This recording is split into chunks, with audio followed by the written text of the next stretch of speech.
Twitter की कमान कसने की केंद्र सरकार कोशिशों की आलोचना करने वालों में ममता बनर्जी सबसे बढ़ चढ़कर बयानबाजी कर रही थी। लेकिन सूत्रों का कहना है कि हाल ही में पश्चिम बंगाल में ममता बनर्जी सरकार ने बड़ी संख्या में सोशल मीडिया पोस्ट को ब्लॉक करने की सिफारिश की है। इसके लिए इंफॉर्मेशन टेक्नोलॉजी एक्ट 2000 की धारा 69A का सहारा लिया गया है।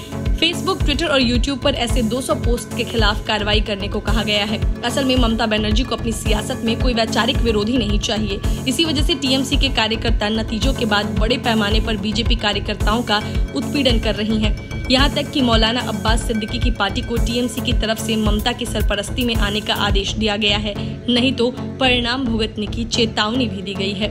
लेकिन सोशल मीडिया पोस्ट पर विरोधी बातों का ममता बनर्जी अब तक कुछ नहीं कर पा रही थी।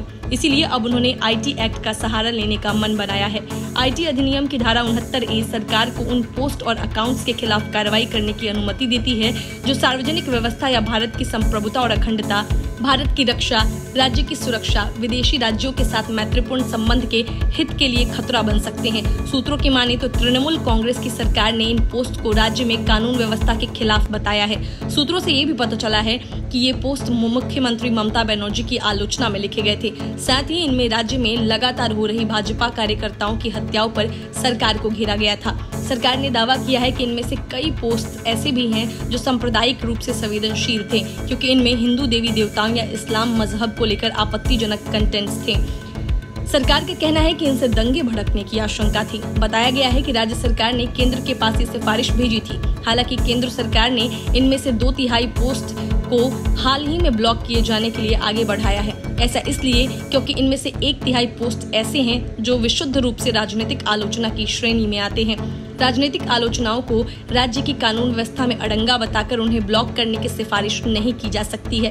जहां एक तरफ पश्चिम बंगाल की मुख्यमंत्री ममता बनर्जी केंद्र सरकार पर ट्विटर को दबाने का आरोप लगा रही हैं और अभिव्यक्ति की आजादी की बातें कर रही हैं, वहीं दूसरी तरफ वो खुद ऐसे सोशल मीडिया पोस्ट को ब्लॉक करने के लिए भेज रही हैं जिनमें राजनीतिक आलोचना की गई है। ट्विटर बार बार कहने के बावजूद नए आईटी नियमों को लेकर ढील बरत रहा है, जिसके बाद सरकार ने उसे चेताने के बाद कार्रवाई भी की है। हाल ही में गाजियाबाद में जब एक मुस्लिम बुजुर्ग की पिटाई और दाढ़ी कटाने की घटना सामने आई तो इसमें जबरन जय श्री राम बुलवाने वाला एंगल ठूसकर इसे सांप्रदायिक बनाने के लिए भी ट्विटर और फेसबुक का ही सहारा लिया गया।